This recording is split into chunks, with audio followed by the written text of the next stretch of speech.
and welcome to another edition of Currently in Quincy. I'm Joe Catalano. On today's program, we learn about the new English to Speakers of Other Languages program at Quincy College. First, though, as always, we take a look at the weather and the news for you. Currently in Quincy, some hazy sunshine out there. It's 54 degrees right now. We'll have a mix of sun and clouds, more clouds than sun later today with highs only in the upper 50s. Another chilly night coming up tonight, cloudy. Tonight's lows in the lower 40s. That sets the stage for a wet Tuesday, mostly in the afternoon. I think the rain will move in with a high about 60 degrees. The rain will continue into tomorrow night, but it should clear out of here by early Wednesday, leading to a partly cloudy day. High Wednesday about 60 degrees.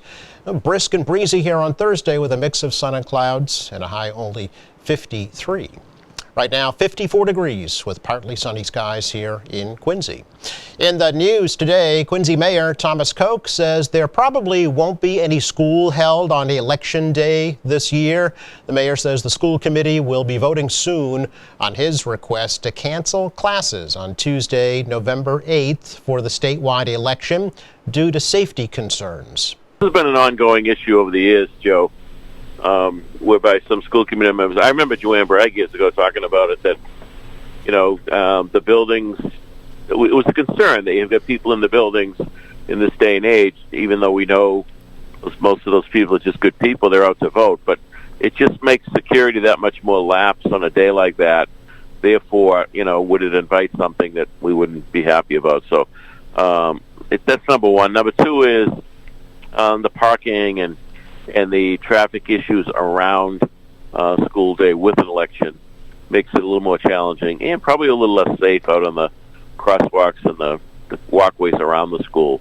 So I think it probably makes some sense overall. And, again, we've talked about it for years and finally making a decision about it. Anytime you make a change in the calendar where it's another day, then, the concern gets a little stronger about June when nobody wants to be in the building as the weather gets warmer, but I just think it makes sense overall. So I think it'll end up in the calendar this way.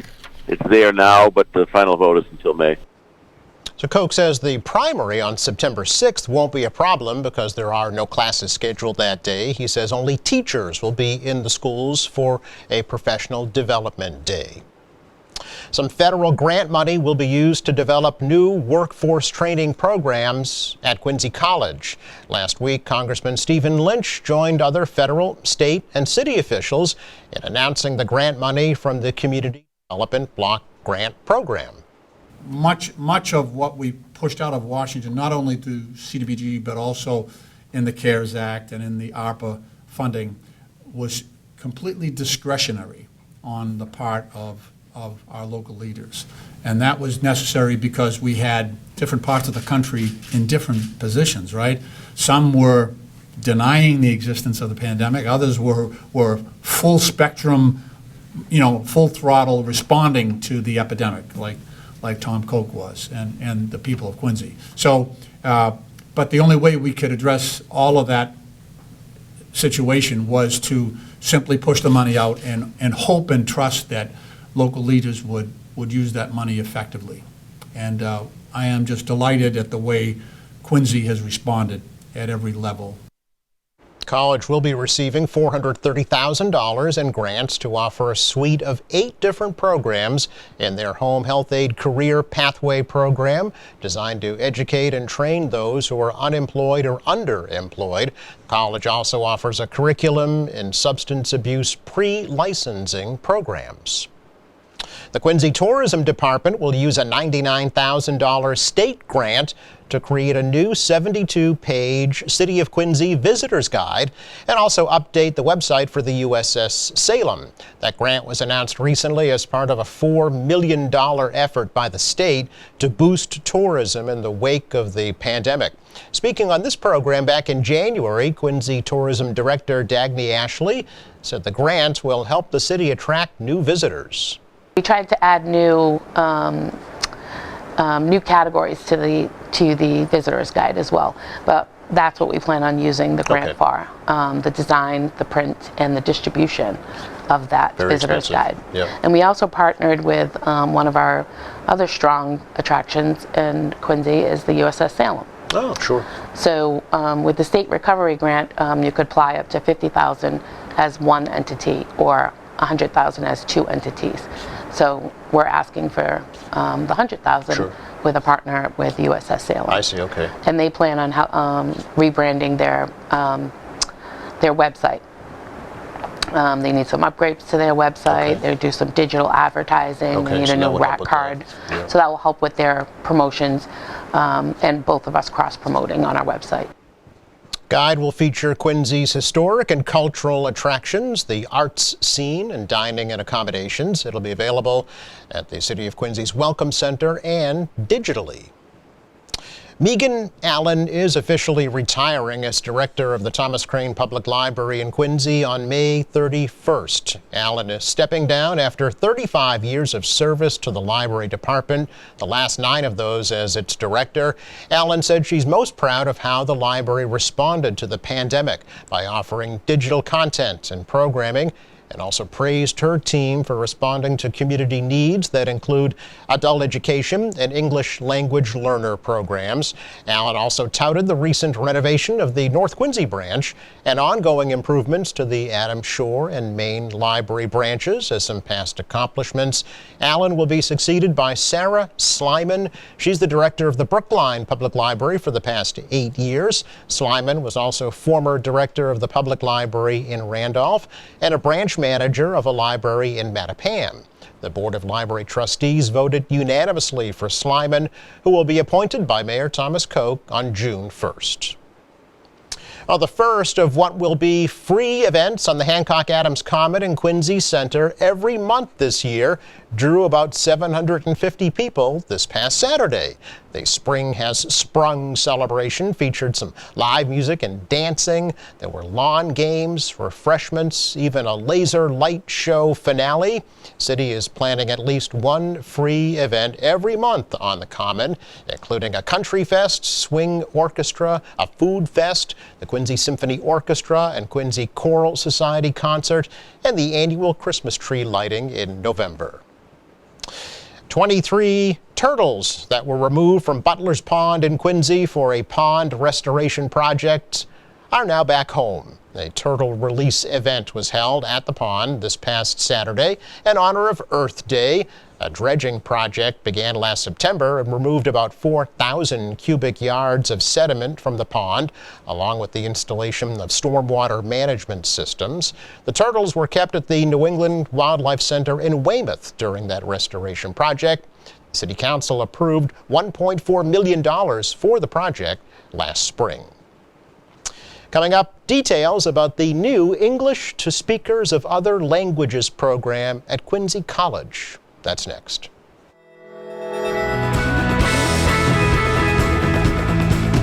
Welcome back. Back in December, Quincy College debuted a program called English Speakers to Other Languages Program, ESOL. So today we're going to learn all about that from 2 of the main representatives, if you will, an instructor, and also the administrator for that program, because they received a grant of over $230,000 to get this up and running. So please welcome Kate Lobchi and Ingrid Kaplan. Ladies, thank you so much for coming over. Really appreciate the opportunity to talk to you both. Thank you. Thank you Thanks for the having us. invitation. Yeah, it's really going to be fun to learn a little about this. We've heard, Kate, about the English Language Learners program, English as a Second Language program.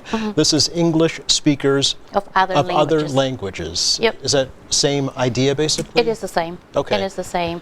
That has sort of like changed through 2016, that Department of Elementary and Secondary Education, they decided that that might be students or residents through the Massachusetts that they have been in the United States for quite a long time, but their language has changed, and so they really wanted to capture that subgroups as well. And Okay. so they changed from the ESL to ESOL. ESOL. Correct. Okay. So as I mentioned, the college received, was it a state grant to begin this program? Correct. Okay. So in 2000, right after COVID, what we did at the college is that we sort of like did a need assessments with not only within our workforce development programs, but as well as other services outside the college. And what we learned was that quite large number of employers lost their employees, as well as the number of students that we were serving at the college was high, bilingual student, I should say.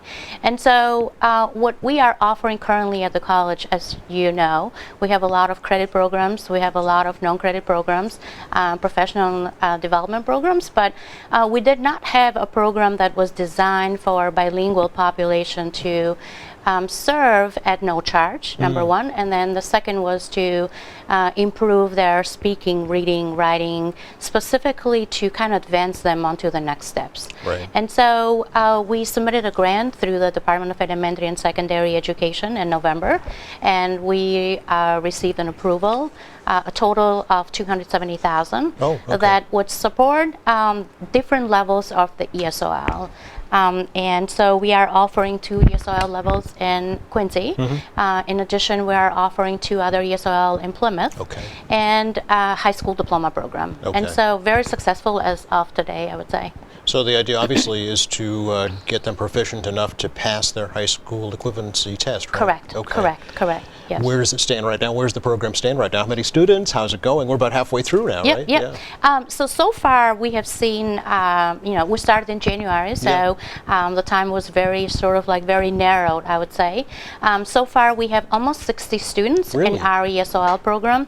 We have a long waiting list, up to 20, 30 students in our wait list. And then we have a number of 15, 16 students enrolled in high school diploma program. In reference to the demographic, the students are coming, I would say 90% of them are coming from Quincy, but as well as from outside the Quincy area. And what other languages are they speaking? What are their primary languages right now? I think that, and Ingrid can say about that, Yes, actually the program is not usually their second language, it's usually their third or fourth language. We have students, for example, from Haiti, where they have French and Creole languages that they speak, or from Morocco that they speak also French and Arabic. We have a lot of Latin students that speak Spanish. We have students that speak also other languages. In addition, In addition, correct. Now, you're an instructor in this program, Ingrid, but a former student, not in this program, but a similar program? Yes, I first-hand experience how it is to learn English as a second language. I'm from Mexico, so my first language is Spanish, and I kind of have the experience to tell the students what are the main areas they should improve, or they need to have that confidence in going to the next level after their studies. Yeah, tell me about your experience, when you first came here from Mexico. So I came to the U.S. in 2016 during a summer to study English, because I was going to study abroad in Scotland for my master's. Really? Yes, so I took a program, and it was very similar. It was a lot of students from different countries, and the group was very interesting because we share a lot of similarities, and it's the same with the ESOL classes, because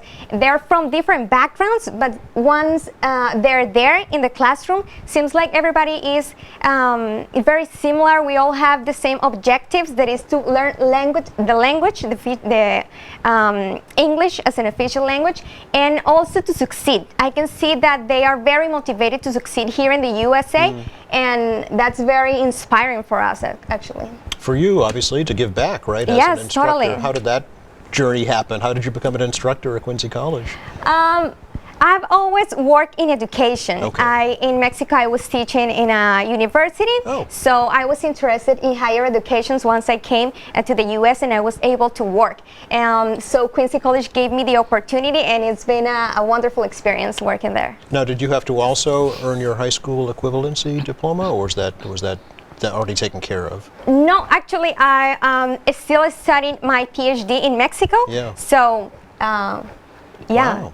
What is your master's study My areas? master is a Master of Science in Economics, and my PhD is So in nothing to economics. do with English, Ingrid. I know, but it's been really good experience to Has it teach really? the language because I have a passion for teaching, and Yeah. also I have that in common with the students, that is to learn the language Yeah. that we What share. would you say is the biggest obstacle? What was it for you, and what do you think it is for the students in this program? I would now? say not even the core skills for the language, as writing or reading, Yeah. is to build that confidence Really? in them, Okay. inside them, to believe that they can do it, and that there's a world of opportunities out there once they have that confidence. They develop in the classroom, I can tell, Right. with the same students. That's interesting. So really, they can be their own best promoter or their own worst enemy, right?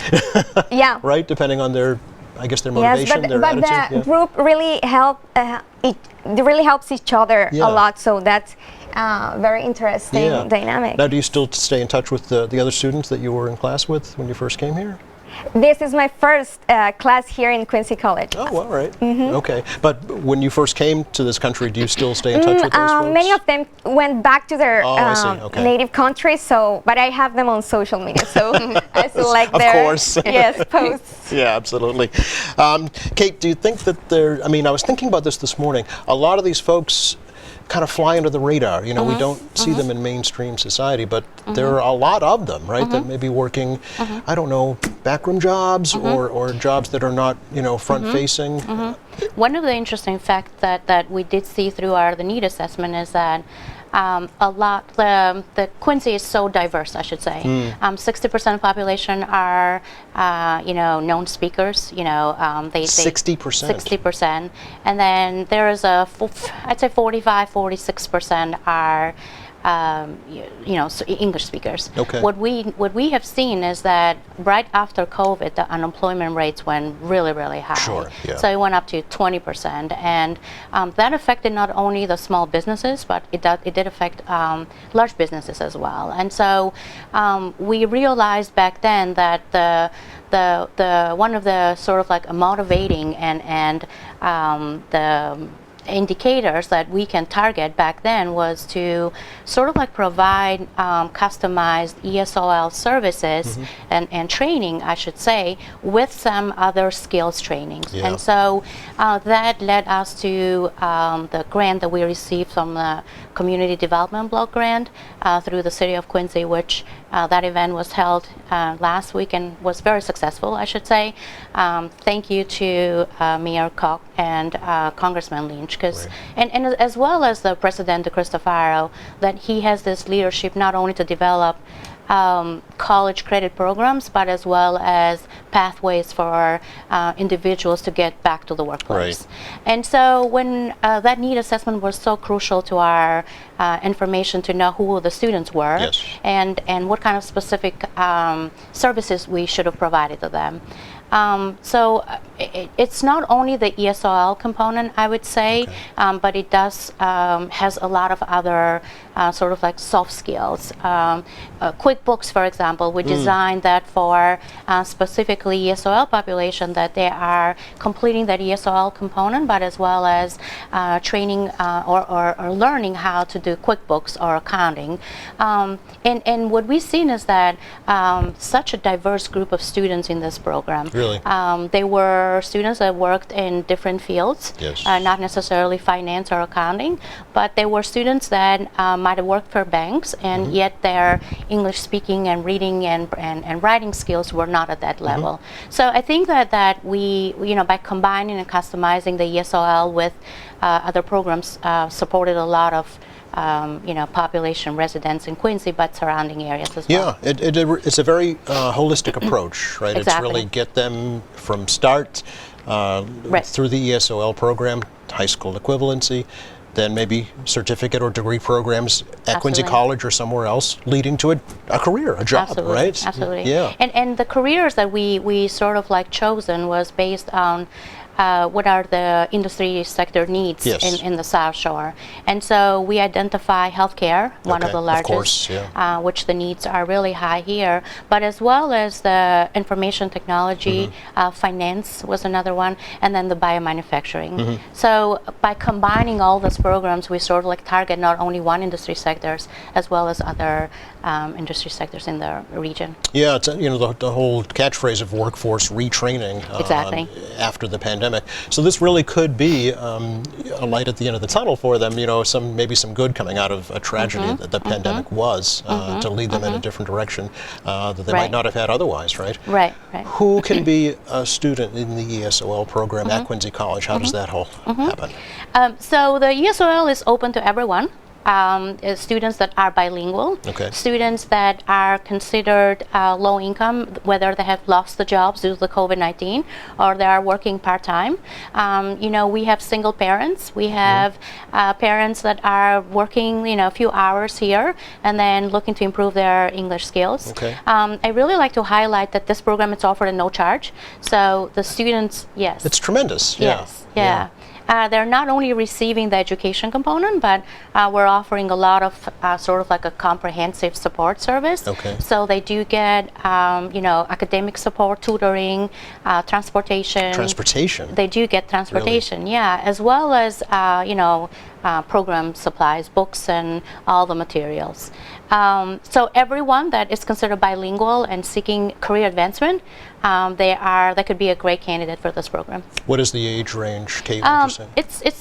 I would say it's such a diverse group. Yeah. We have like younger age, 20 years old, Okay. and then we have 50 years old Okay, as well. so it can be a kind of a non-traditional student as well. And how long is the program? How long does it go? The program, it sort of like follows a public school system, Oh, so okay. it would run September through June, Okay. with vacation and holidays in between. Our first cohort, this one would end June, and the students that are still sort of like improving their skills, they'll continue back in September. Oh, they will, okay. Yeah, yeah. Ingrid, you didn't have all this great stuff when you first came here, did you? I know, but it's great because it's a very flexible program. We Yeah. have students in person, we have students in the mornings and in the evenings, but also we have students at night, online. Oh, there's a virtual option? Yes. Oh, okay. So there's options for everyone Okay. who wants to take this. I understand there was a gathering not too long ago, kind of a midway celebration at this program. Yes, so usually we have events where all the different groups get together, Yeah. and it's very fulfilling for them too. I bet, Absolutely. yeah, and their families too, probably, Yes. right? If they have children, perhaps. Yes, and they usually bring like friends or people that they know that they might need to learn too. So it's been a great experience for all of them too. Yeah. Now, Kate, the grant, does it run out? I mean, are we going to try and renew it? Or, what's the story? So this grant will continue again next year. It will, okay. And then we are going to reapply July this year for Okay. another 5 years. Okay. Knowing that the needs are really high in South Shore, we do foresee that we might, the options are really wide there to receive the grant. But we also are seeking at other federal and state grants Okay.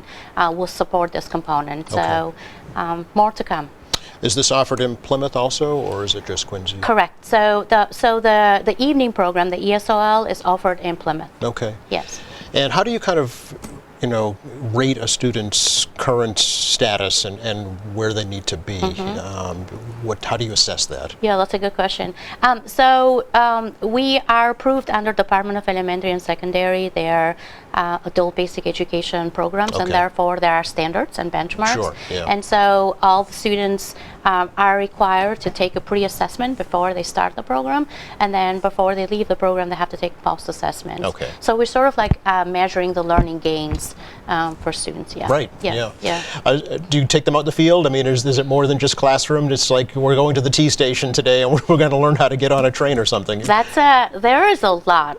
What Yeah. we have implemented, and Ingrid can say a lot about Yes. it, is that Dr. Cristofaro sort of like initiated this pathway to success. And so we don't want only students to kind of learn English. We really want to expose them to other programs and other services at the college. So you can say about that we implemented a lot of college and career readiness. Yeah, so they're learning about the degrees that Quincy College is offering too. Yes. And at the beginning, you can tell that they might not feel as confident to start to study a degree. But once they're in this program and they know that they have the skills, the English skills needed to learn and to be part of the college, they want to maybe pursue a career Yeah. in some of the fields that Quincy College offers. Must be so fulfilling for you as a teacher to see that growth, you know, Yes. in that person. Totally. Yeah, from coming in, not even knowing how to basically read or write English, right? Yes. To the end of it saying, oh, I'm going to get my college degree and become a PhD like you. I know, it's very fulfilling. Yeah. And also I would say the atmosphere of the classroom is very positive. They're adults, but they are living the college experience Exactly. again. So Yep. that's very. It's all part of it, right? Very It's fun, not just to be classroom, it's the whole social Exactly. experience as well. Yeah. Yes. Fantastic. I'm so glad we're able to shed some light on this, so hopefully folks will take advantage. Enrolling now, Kate, for the fall? Yes, You we are still Okay. enrolling. We have students that were seeking to enroll into college programs in September, and therefore we have to fill the seats. And so, everyone can go onto our website. There is an application process there and apply for either the ESOL or the high school diploma program. Okay. Thank you both. Really appreciate the opportunity to talk to you, and please come back and update us. Thank you. Thanks for Totally. having us. Thank you for having You're us. very welcome. Well, I'll recap the forecast for you now for the rest of the day today. Blend of sun and clouds out there. Kind of chilly with temperatures only in the upper 50s. Another cool night tonight, lower 40s under cloudy skies. Tomorrow is the wettest day of the week, I think. Showers in the afternoon and in the evening. High about 60 degrees. A little better on Wednesday. Cool and gusty here on Thursday. Thanks again to Kate Lopchi and Ingrid Kaplan for joining us from Quincy College. Thank you. Thank you. Thanks to our crew. Thank you for watching Friday here in the program, the Norfolk County RSVP program. Don't forget, go to our website anytime. It's qatv.org. You'll find our latest programs there, along with some news and information. There's video on demand, live streaming, and much more. For all of us here at QATV, I'm Joe Catalano. Have a wonderful week.